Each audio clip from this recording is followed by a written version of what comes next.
All right, so I want to talk about something I use as a writer, but this will be interesting for you because this applies to basically anything, any kind of art or skill that you can try to develop. So I use a website called writingexercises.com. It's like writingexercises.co.uk or some weird stuff like that. So you go to that website, it has this thing called a plot generator. So every element of a plot, like character, setting, conflict, etc., you can randomize each one, and it gives you this random prompt that you can then write like a short story with. So what I use it for personally is I just generate these random prompts every day, and I write even if it's like a paragraph, because sometimes you get a prompt that looks good and then you try to start writing and it's not flowing and you get a new one. But then sometimes you get one and you spend like weeks on it, or it might turn into like a book that you write, who knows. So what's interesting is most of the stuff that you'll write with that, you're never going to publish or anything. It's just that you're spending time writing, and that's making you better at it.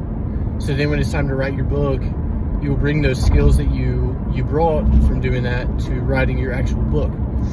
So it's kind of like you're doing something that seems unrelated, but it is making you better at the main thing. Like when I was bodybuilding, I noticed that if I ventured out and tried more incline bench, more decline bench, then my regular bench would go up. So sometimes like just mixing it up will strengthen the main thing. So it seems like a waste of time, but it's not. And I guess what I'm trying to say is sometimes when you're working on your craft, you're gonna feel like what you're doing is a waste of time. Like this happens a lot in fighting. Sometimes your coach will make you work on your stance or do something that's like really boring and you're not sweating. So you're like, okay, is this really gonna help me become better at fighting? Like, how does this work? But then there's certain things like that's a good example, like honestly in fighting, like working on your stance, it feels like you're accomplishing nothing, but it's this thing that I call magic, because when I spend time in my fighting stance, just kind of standing there and stepping each direction and bouncing around, if I do that every day and spend a lot of time on it, as boring as it freaking is, the next time I spar, I feel like I've improved massively, because what's happening is all of my strikes are coming from a better stance. I've like spent time in the stance and let my body settle into it. That's how I see it, at least.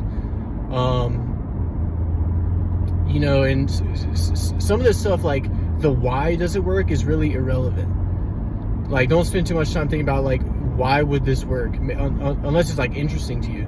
But some of it literally seems pointless, but it's magic. It improves you. So like the writing prompts, you might write nonfiction, but you're using the prompt and you're writing these fictional short stories. And it's like, well, I write nonfiction, so I'm not going to spend time on fiction. That's the wrong way of looking at it.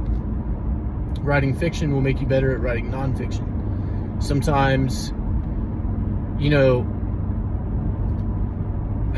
I guess what I'm trying to say is, if you pick a routine and you're sticking to it, wait a while before you decide if it's effective or not. And it's better to have like a coach or a mentor, obviously, but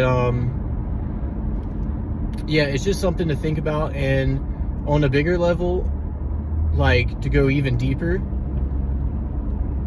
writing could make you a better bodybuilder, or bodybuilding can make you a better writer, or being a martial artist can make you a better painter, or painting can make you a better musician.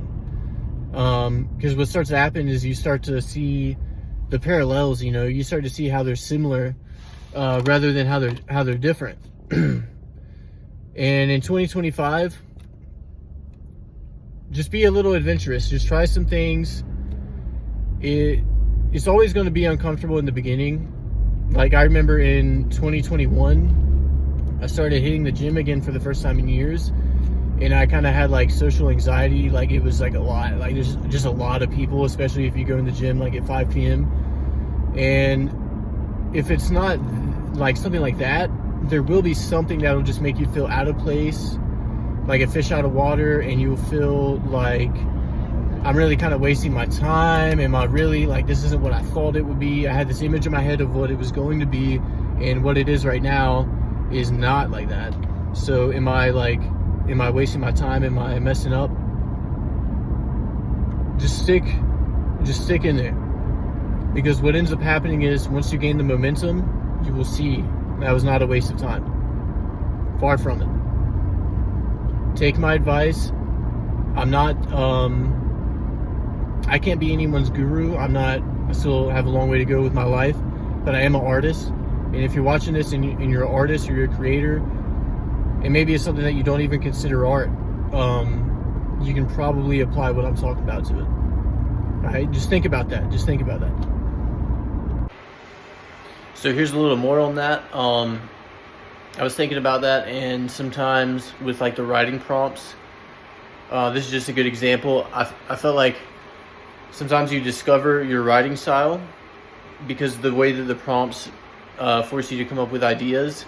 You see the difference in how you approach different genres, and it kind of reminds me of how I've heard some fighting coaches say that your fighting style is not invented, it's discovered. So like the way that you fight is unique to you, and you have to develop your skills to figure out how you fight. And so discovering your style as an artist, it applies to all arts. Sometimes you're going to do stuff that seems unrelated, but you're discovering your style because you're discovering how you approach these problems. So for example, if you're a fighter and you're super tall for your weight class, like you're never going to fight a guy that's shorter than you. You should still, if you're super tall for your weight class and you'll never fight a guy in the ring or in the cage that is taller than you because you are tall for your weight class. So your opponents in the cage will always be shorter than you. That doesn't mean that you should only spar guys that are shorter than you. Logically, that would make sense. Like, well, I want to simulate what it's going to be like in the fight, and I'm always going to be the tall guy. No, sometimes you should spar tall-ass dudes, because when you're the short guy having to fight a tall guy, you'll learn the tactics, and then when you're the taller guy, you'll know what they're thinking about, if that makes sense. Okay, so vice versa, if I'm short for my weight class and all my opponents will be taller than me, I should still spar guys that are shorter than me. Even though I'll never have an opponent like that in the ring, it's still going to make me better. Like, when I spar people that are taller than me, it'll make me better at sparring people that are shorter than me, and vice versa, because I'm understanding the roles and what the approach is. So it's not a waste of time. Just because your sparring partner doesn't look like your opponent, it's not a waste of time. Just because you write fiction, but you're spending time writing nonfiction, it's not a waste of time. I hope that all makes sense. As I go forward with this channel, I'm going to have more depth. Right now, I'm just spitting the ideas out there. But there you go. Peace.